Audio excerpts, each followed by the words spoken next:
दीदी, अरे माटी कोड़ के गीत गावा हो, तू बड़ा नीमन नीमन गीत गावेलू। अरे गावा, अरे हो तो खाली बिंदावली दूर मिले तो खाली बैठ के खाली बहसबाजी में रहता लो। अरे तनी गावा ए दीदी, तनी गावा, बड़ी निक गावेलू, गावा।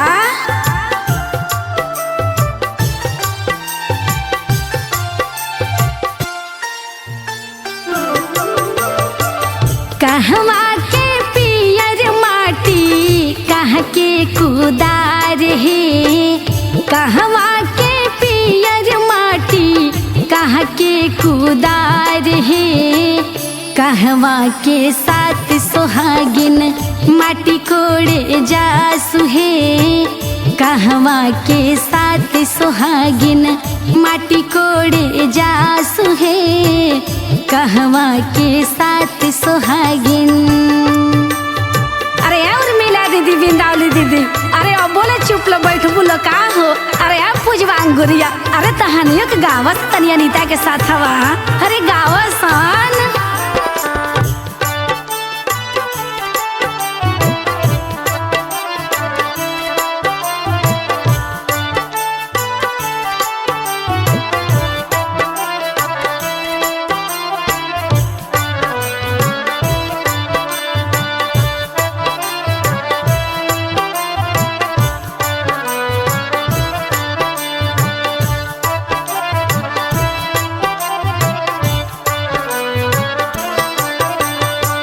मिथिला के पियर माटी मिथिला के कुदार है, मिथिला के पियर माटी मिथिला के कुदार है, मिथिला के साथ सुहागिन माटी कोड़े जासु है, मिथिला के साथ सुहागिन माटी कोड़े जासु है, मिथिला के साथ सुहागिन।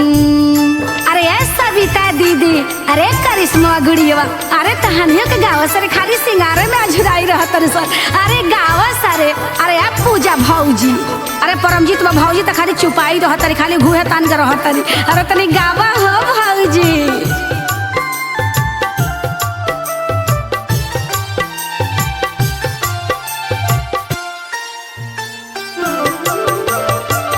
मटिया कोड़िया कोड़ी भरली दौरिया है, मटिया कोड़िया कोड़ी भरली दौरिया है, से माटी चूल्हा सींचे कोहरत के भात है, से माटी चूल्हा सींचे कोहरत के भात है, से माटी चूल्हा सींचे।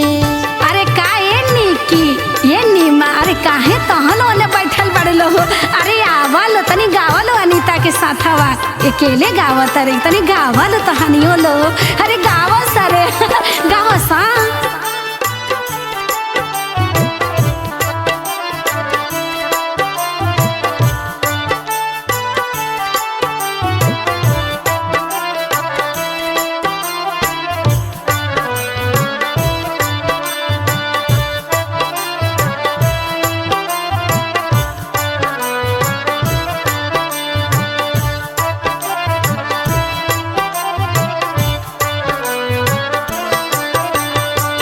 मटिया ता कोड़ी है अनीता देई भुइया जन गिरई है, मटिया ता कोड़ी है बिंदावली देई भुइया जन गिरई है, ई माटी ले जाके बाबा घर चढ़ई है, ई माटी ले जाके बाबा घर चढ़ई है, ई माटी ले जाके। Recording by Angel Music। मट्टी